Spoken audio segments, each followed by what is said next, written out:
Hi everyone, welcome back to my channel. It's now graduation season. Many newly grads are looking for their first job, so today I'm going to share with you all the jobs I've done throughout the years. So before I became a full-time YouTuber, I had taken up 4 different part-time and full-time jobs. I'll share with you how I got the job, what I think I did well, and what I could have improved, and what my takeaway was. For this video, I've also made a handout with all the highlighted words and example sentences.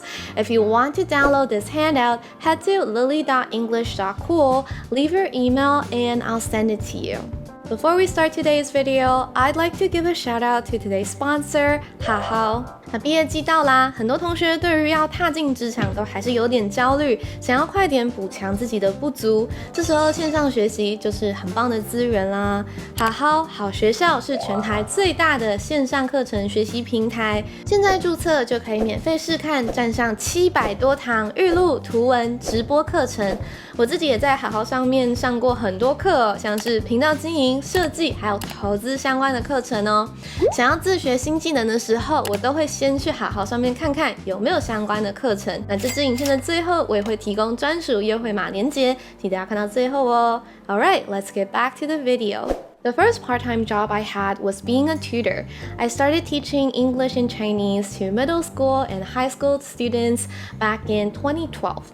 I majored in Chinese literature in undergrad, so I knew the subject pretty well. As for how I got the job, I signed up to those tutoring agencies that would help connect the tutors and the parents, and I was matched with some students.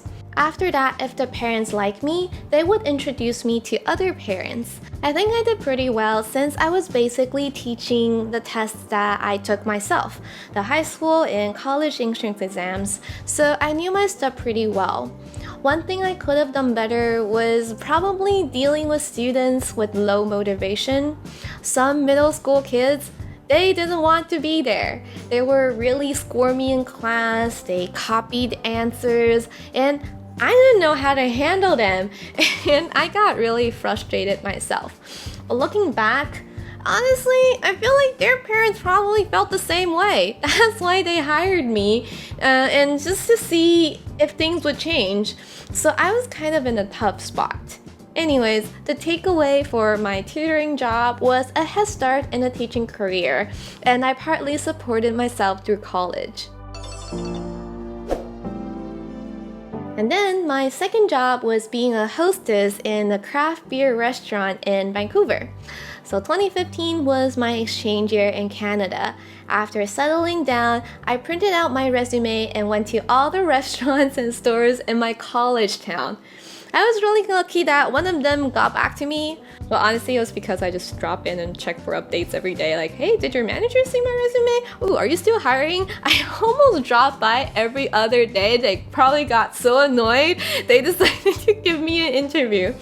But after a short interview, I was hired, and my job was to bring customers to their seats, sit them down, and then pick up all the phone calls in the restaurant. Even though I still vividly remember that I spilled water on the customer's bag on the first day. And I broke quite a few wine glasses in the following months. A lot of times I didn't even report because I just low-key cleaned it up myself. I mean, if you didn't find out, doesn't matter, right? But overall, I was really proud of myself. I was so anxious when I got the interview. I even said, oh, sorry, but my English is not good. English is not my first language, blah, blah, blah. Yeah, that was kind of lame to say, but at the time, it was only my second month in Canada. I was really insecure. I was still trying to blend in. My English wasn't great, and I've never really had restaurant experience, so I was just trying to cover my insecurities. But anyways, in hindsight, I think I got the job done. I was able to host small talks with the customers, I answered all the phone calls, and I took reservations. Well, maybe one thing I could have done better was getting to know my coworkers more. Most people in the restaurant business are pretty extroverted, and I was always the quiet one in the crowd.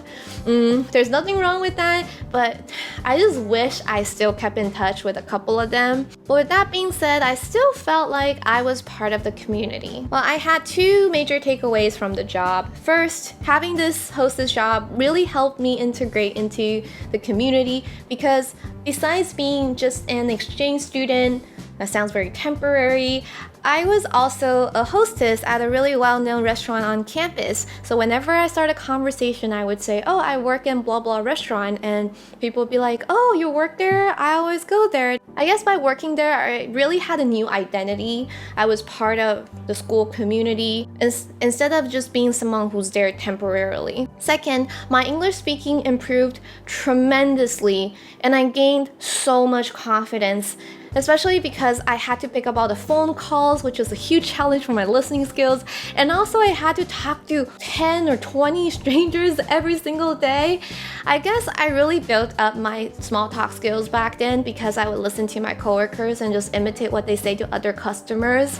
And that's how I really built up my skills to talk to strangers. Well, now I'm just rambling and dragging this a little too long. So if you want to hear my story of working at the restaurant, let me know and I'll make another video.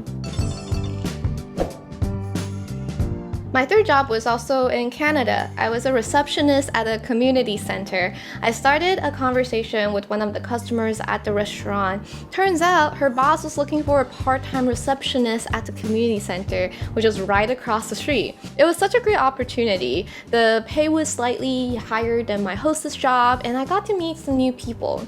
My job was pretty simple. I sat at reception, did some paperwork, gave directions to visitors, and I assisted with community events too. Every time there's an event, we do a lucky draw. So people would put down their names and emails on a ballot to enter a giveaway. And after all the ballots were collected, I had to enter all the information onto an Excel sheet. It sounds pretty simple, but I'm not a very detail-oriented person, and mind you, I majored in Chinese literature in undergrad, so not very tech-savvy. So I didn't really know how to use Excel that well. I had a really hard time sorting out a lot of the entries manually. I know it sounds kind of stupid. All I could do was go on Google and search for Excel tutorials, but if you've done that, you know how you get bombarded with all this information, everything's all over the place, and you just get really overwhelmed. It was back in 2015, so taking online courses wasn't a thing yet. But you know where you can go now if you want to learn a new skill? 想要学习新的技能，现在可以去哪里呢？好好是全台最大的线上课程平台，可以帮助你突破职场的困境哦。首先，线上课帮你把资讯整理完整，省去在网络上搜寻教学影片的时间，可以更有系统的学习。那好好与超过600位老师合作，注册呢就能够免费试看700堂以上各种领域优质的线上课程哦。另外啊，在好好可以透过多元形式进行课程，工作忙碌的你适合预录好的影音课，随时随地只要有空档都可以学习。那直播课程呢，可以让你及时的和讲师互动，让讲师立刻解答你有疑惑的地方。不仅如此啊，好好站内除了丰富的课程之外，也有各式各样领域的含金文章可以免费阅读哦。不过线上自主学习啊，最大的挑战应该就是人的惰性啊，常常买的课都没看，对吧？就是摆在那根本没有点开。现在加入好学校 LINE 官方账号，选择你每天可以学习的时长，系统呢会自动帮你计算每天需要观看的单元数。那上课时间到了，你就会收到上课的 LINE 提醒通知，提升你的学习效率，还有完课率哦。那最后，好有完整的课程评价机制，在课程页面上都可以看到学员的实际反馈，帮助你了解每堂课的教学重点，更快找出适合自己的5星课程哦。好啦，那我们回到刚刚的主题，我要来介绍我做过的最后一个工作啦。After my exchange year, I came back to Taiwan. I started looking for my first full-time job. By then, I had already been teaching English for 4 years, and I did pretty well on my TOEFL test. So through a job searching website, I found a full-time position as a TOEFL instructor in a 补习班. At first, I was a 辅导老师, answering students' questions regarding the TOEFL test. And after half a year, I compiled my own teaching material and started teaching TOEFL speaking and listening. I worked in the 补习班 for a year until I went to Canada for my graduate studies. Even though back then, comparing to my colleagues who were in the field for 10 plus years, my experience was really limited.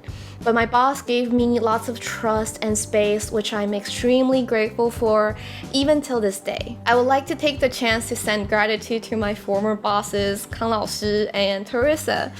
Your trust really gave me a lot of confidence early on in my career. The teaching opportunity you offered me really set a strong foundation for my research and also my YouTube career. I also started my YouTube channel back in 2016 when I just started working in the 补习班, and my bosses were all super supportive, and again, I am extremely grateful even until this day. If you've been following me since then, you've seen me grow my channel, my business, and also hopefully me as a person. And besides my former boss, I couldn't have done it without you all either. So sending gratitude and love to all of you too. Alright, this is pretty much it for this video. Please comment below all the part-time and full-time jobs you've taken.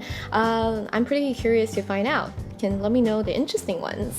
最后啊，和你分享一个好消息，6月8号到6月30号，好好有职场开天眼的限时优惠。如果你在职场上遇到技能或是软体应用不良，或是不知道如何利用薪水理财，对于各种投资的专有名词一窍不通，那推荐你透过好好自我学习，在毕业季也持续提升职场实力。6月8号到6月30号，好好全站课程限时优惠中，新用户再送最高800元的购课金，满额还能够再抽 Macbook Pro。那点选资讯栏中的连结，还能够领取我专属的200元购课金哦。That's about it for today's video, and I'll see you in my next one. Bye bye.